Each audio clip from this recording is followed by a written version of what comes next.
Well, we all have opportunities periodically to do things that are uncomfortable. And one of the choices we have when we get into a situation like that is either allow the ego to take over or just kind of step back and allow that divine energy that each of us processes through us to kind of take the lead. What is a wonderful opportunity out of these situations when we are in a situation where we're uncomfortable is that each day is a magnificent opportunity to step into the unknown. And to the extent that we are comfortable with change, provides a wonderful opportunity for each of us to truly step out of this to the side and allow that divine spark to allow us to grow, to express life more fully, more magnificently. Tina and I, when we first got into religious science, we learned that life is a laboratory, not lavatory, but a laboratory. And our beliefs are reflected in our lives. At the time that we first started out, that was not a particularly happy thought for either one of us. We created this. Our parents' attitude towards money came from their parents, their parents' beliefs that came out of their experiences of the Depression. And they were clearly communicated to us through their attitudes with that reflected money doesn't grow on trees, a penny saved is a penny earned, a fool and his money are soon parted. I don't know if that sounds familiar to anybody else, but that was kind of the environment that we came out of. Their experiences with money created an environment around that demonstrated their belief that if you worked hard and sacrificed, you'd get by. And I think that there's a point in time when that really is not enough, I think, for many of us. We were fortunate as we got older that our parents taught us to fish, but wouldn't fish for us, which I think was a wonderful gift to us from our parents, from the standpoint of that we were able to develop a very firm work ethic. I got into religious science in the 70s, and I have a kind of an interesting story that goes along with that. My sister had gotten 2 tickets to see Ram Dass at the Orange County Convention Center. And there were 2,000 fortunate people that got inside, and there was about 2,000 unfortunate people that were outside that wanted to be inside. And then there was about several hundred unhappy people that wished that the Orange County Convention Center wasn't entertaining these silly New Thought people. After a lot of questions, I tried to find out who put this wonderful presentation on, and I found it was a small church of about 200 in Huntington Beach. And it turned out that, so I went and visited the church, and their minister was Peggy Bassett. Peggy Bassett was a really interesting and a wonderful dynamic minister. She brought the situations in her life that she wanted to change to the pulpit. She looked at the thinking that created those situations and the principles that drove the different results that she wanted to get. So basically, she was just growing in front of her congregation.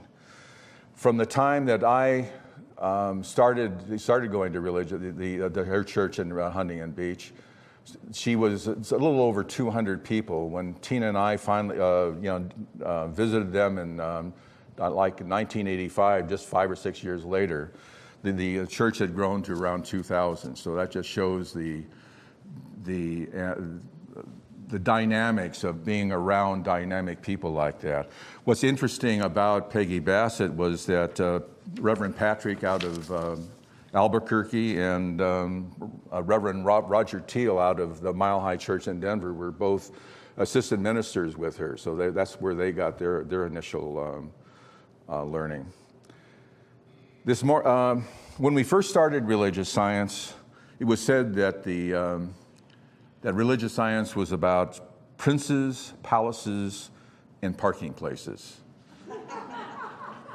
Basically, relationships, prosperity, and quality of life. This morning, we're dealing with palaces.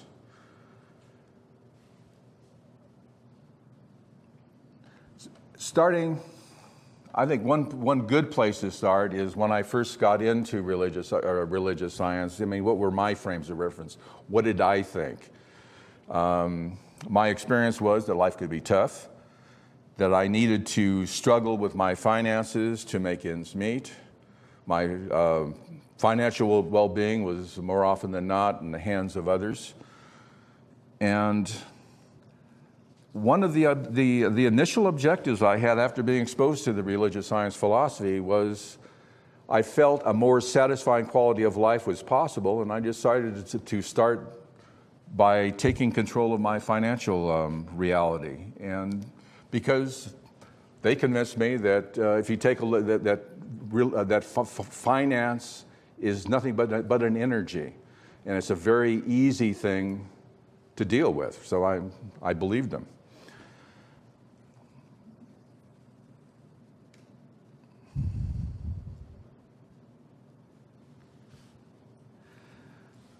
After many workshops, conversations with financially successful religious scientists, I learned that I thought my financial well-being was based on a finite commodity, dollars, and whose source was my work. I was challenged in the process of going to these workshops and reading books and having these conversations. I was challenged to consider that instead, it was an infinite circulating energy whose source was divine. And that's one heck of a paradigm shift, a shift that required an exploration of my self-worth, my relationship with money, and honestly, my relationship with my source. If in fact my source was an infinite circulating energy, it was pointed out that tithing allowed us to align with that reality. Reverend Peggy often stressed the fact that the church didn't need my money. What the church needed was me to be successful in life. And I think that is basically if you think of what a church is about, it's about your ability to deal with the realities of your life. And to that extent, you'll be successful and you'll have opportunities to participate in that circulation.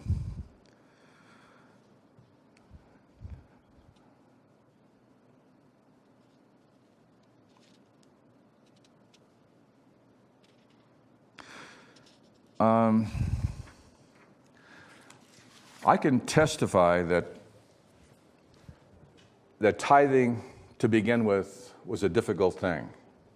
It's counterintuitive.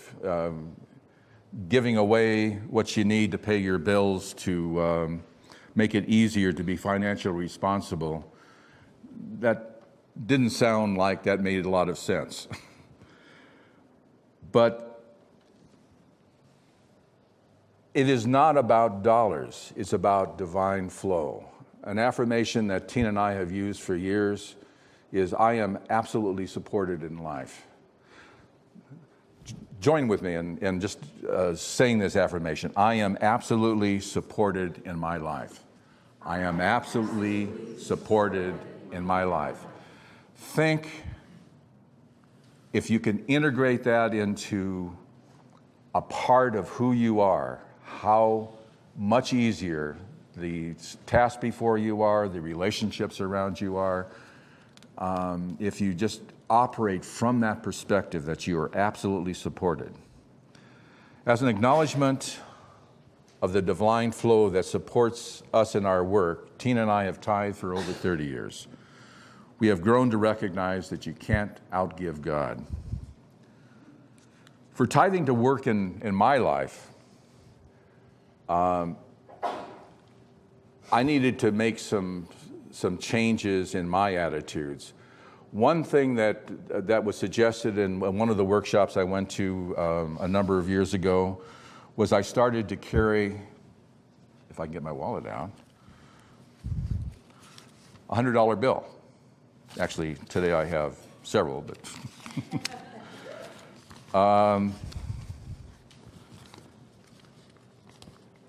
the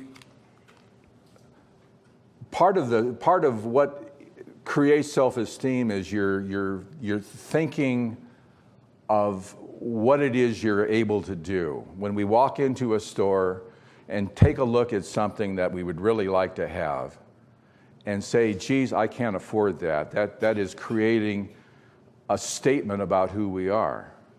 If you have a $100 bill in your pocket and you take a look at something that looks nice, you can make a choice.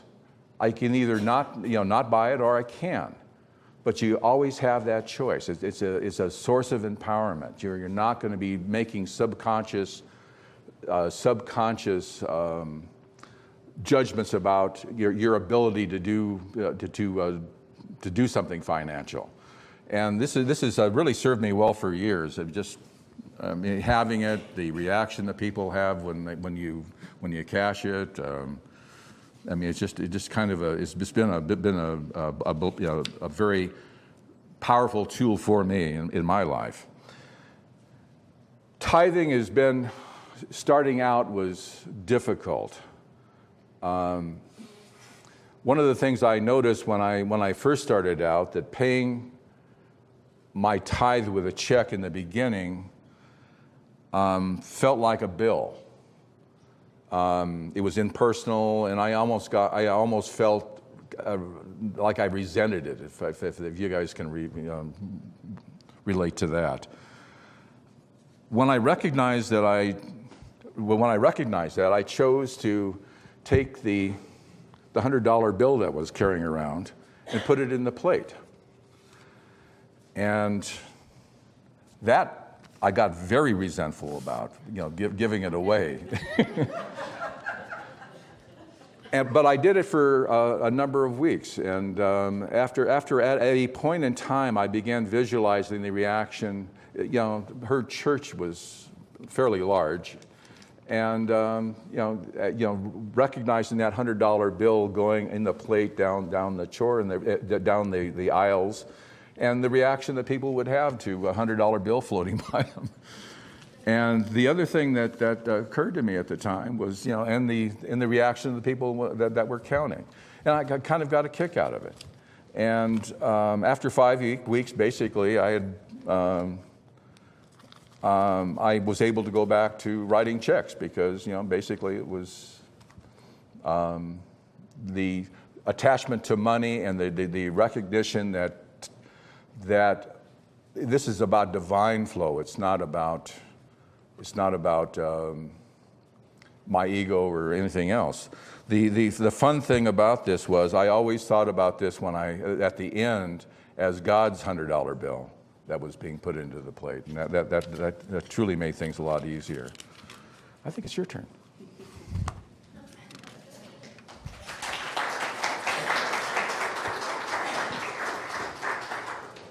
So I want to share with you my journey, and I'm much more pragmatic and practical than Doug is.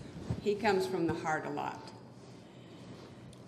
And I grew up with the same attitudes about money that he did, that I was always told that there wasn't enough, so it was an environment of lack and limitation and sacrifice and work hard and you might get by. So when I discovered religious science, I had decades of those voices to undo in my head. And the way I discovered religious science was, at the end of a year, I was suddenly laid off from my job as a bank vice president. No warning, just out of the blue. So my self-esteem, as you might imagine, cratered. So Doug, very gently, because I am a Scorpio, and in the beginning of our relationship, he needed to tread pretty lightly. He said, you know, do you think maybe it's a good time for you to listen to some of these religious science tapes? So I thought about it and reluctantly said, okay. So I went over to the shelf of tapes, pulled one out, and the topic was the opportunity in losing a job. So I said, well, okay, maybe there is something to this stuff. So I listened to her tapes and really enjoyed them. That began me on my religious science journey. What I really liked about Reverend Peggy, Doug has already mentioned that back then the big thesis was your life is a laboratory. So if you don't like what's going on in your life, you take it back in and look at what you're thinking that created that situation in your life. So me, being the pragmatist, said, oh, okay, I can test this stuff. And I started literally with parking places. I said, okay, this is a non-threatening way to test this philosophy. When I go shopping, I will treat for a parking place. I will just know that the perfect parking place is there for me. And as long as I was able to keep my consciousness in that place, lo and behold, it was there. But then I began to put it together that when my consciousness was lowered and I was negative, I couldn't find a parking place. So that was good for me to recognize that. Then Doug said, well, what do you think about tithing? We hardly have enough now to pay our bills. Where in the world are we going to get the money to tithe? But once again, I said, okay, my life's a laboratory. I can test it again. So let's play with this. So I agreed to do it with him for a while. And it wasn't very long until I realized that there was always plenty of money to pay our bills, that we didn't have unexpected situations come up that took money away from us. Our cash flow remained the same. And our life was a lot less hectic and peaceful. We weren't dealing with crises that required money.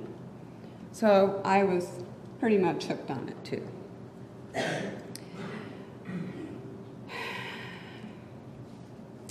And I would like to share with you what Deepak Chopra says, because Doug has talked about the divine flow that money is, but it's also about consciousness. I mean, it's just marvelous to get the energy off of money, because we put so much attention to it in our society as you must have it, and oh my God, there's not enough, and if you have it, somebody else can have it, and blah, blah, blah, blah, blah. So you just think that you're in the flow of consciousness, that money is God in action, that it's abundant and unlimited, and it's for all of us to have, as long as it harms no one and we do good. So one of the books that helped us was Chopra's 7 Spiritual Laws of Success. And we're going to talk more about this in our wrap-up, that it's a wonderful book for a study group. Spiritual law number 2, the law of giving. The universe operates through dynamic exchange. Giving and receiving are different aspects of the flow of energy in the universe. And in our willingness to give that which we seek, we keep the abundance of the universe circulating in our lives. So like Doug too, I can't say that this was always really easy to do, but we took so many workshops and had so many prosperity books from different teachers that we learned some tricks to help us get through the reprogramming of our minds. So we did things like we had God is our source printed on our checks. So we saw it every time we paid a bill. And every time we paid a bill, we made sure we didn't do it resentfully, like, oh my God, there's more money going out. Where's it going to come from to fill up the coffers? We would bless the merchant that gave us credit. So it made bill paying a lot less stressful and more loving.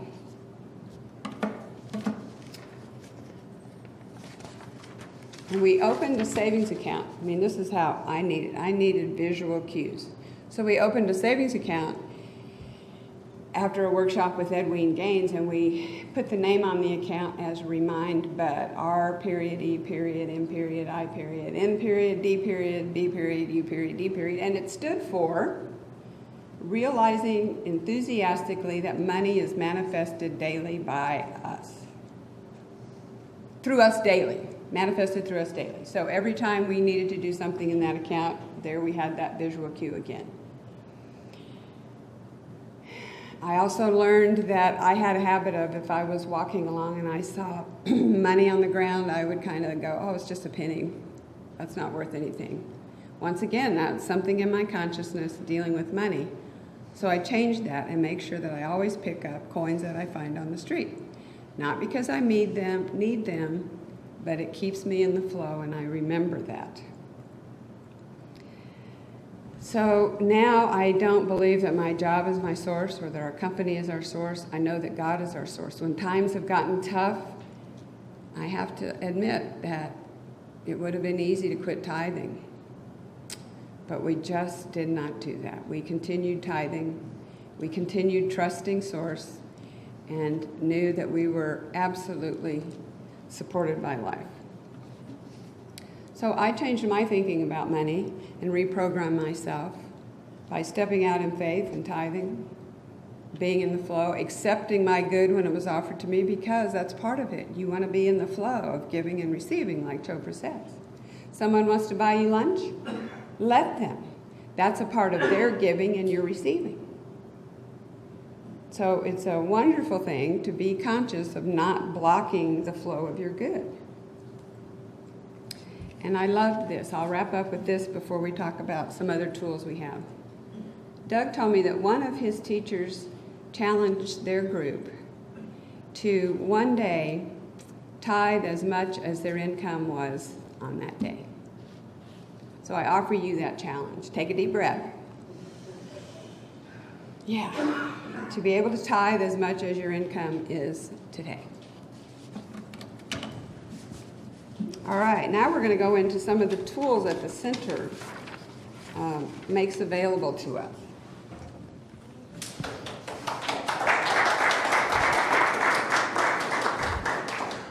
Well, I have a Tina. She's not going to say it. I'll say it. I have a Tina tithing story.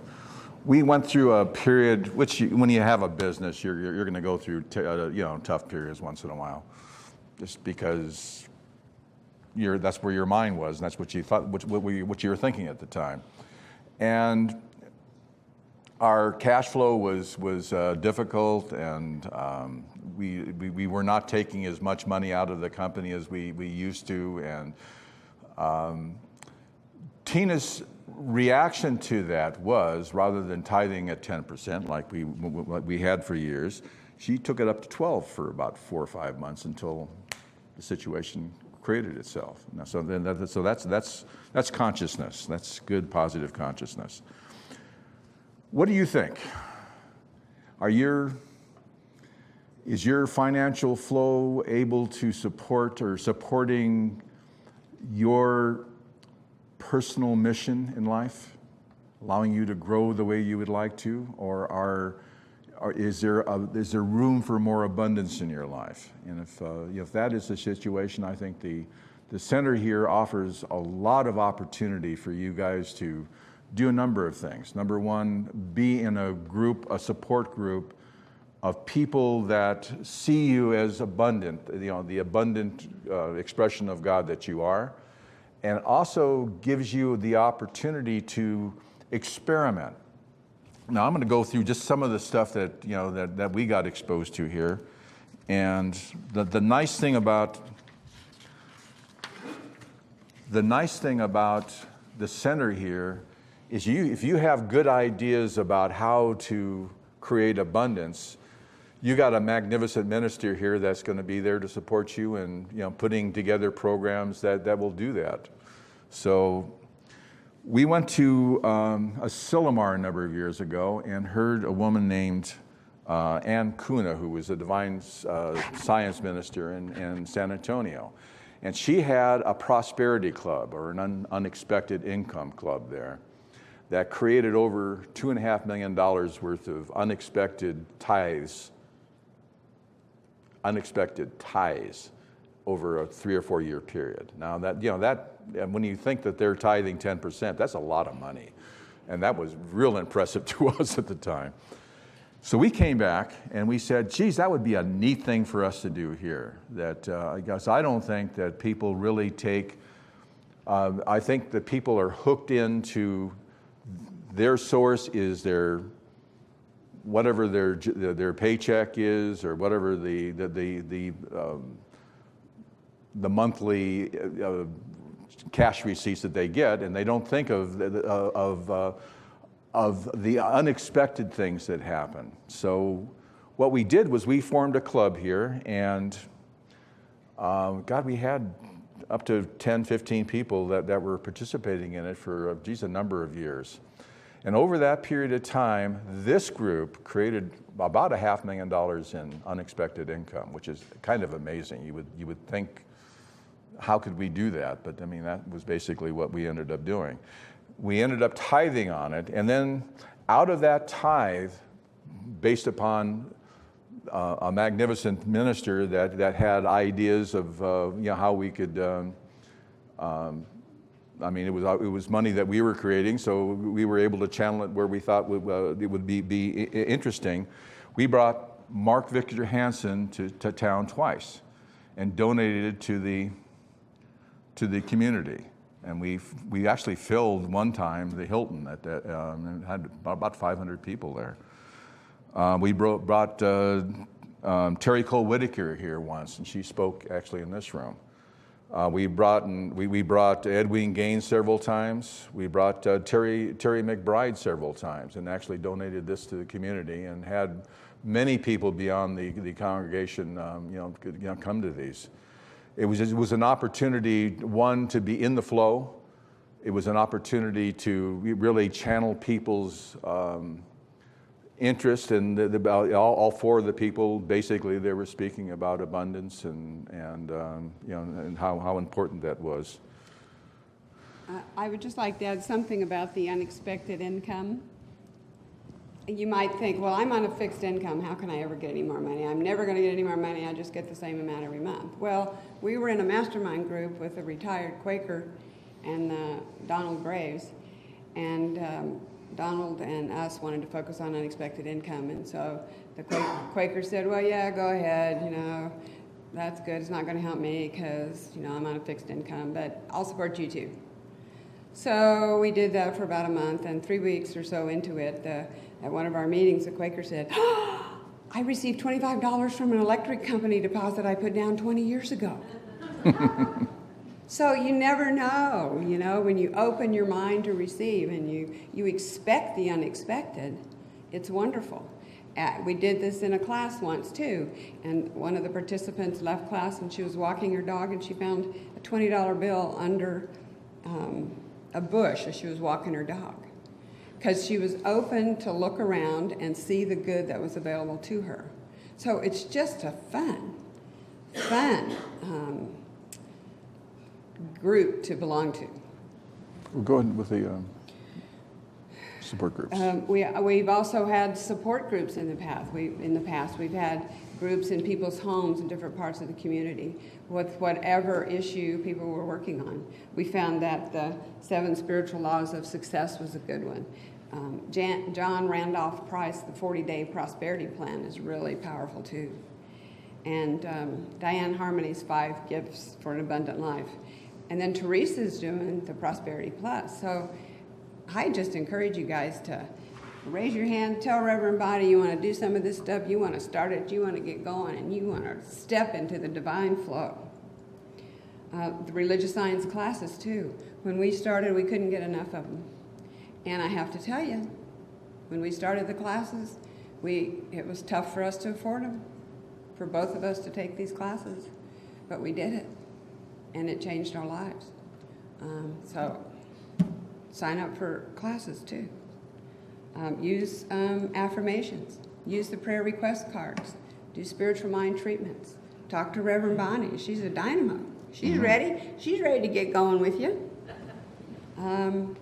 the sky's the limit, guys, really, when you open yourself up and get out of your day-to-day focus on just getting by or what you got to do every day. So I guess in conclusion, what do you think? Because basically whatever it is you think is going to create an environment around you, and you might as well create something that's fun, that allows you to be around people that can see you for the magnificent expression of God that you are, and you have a wonderful minister here that'll really support you, and whatever activities you want to jump into, that'll keep that energy going, because money is an energy. It's not just the dollars. With that, I thank you.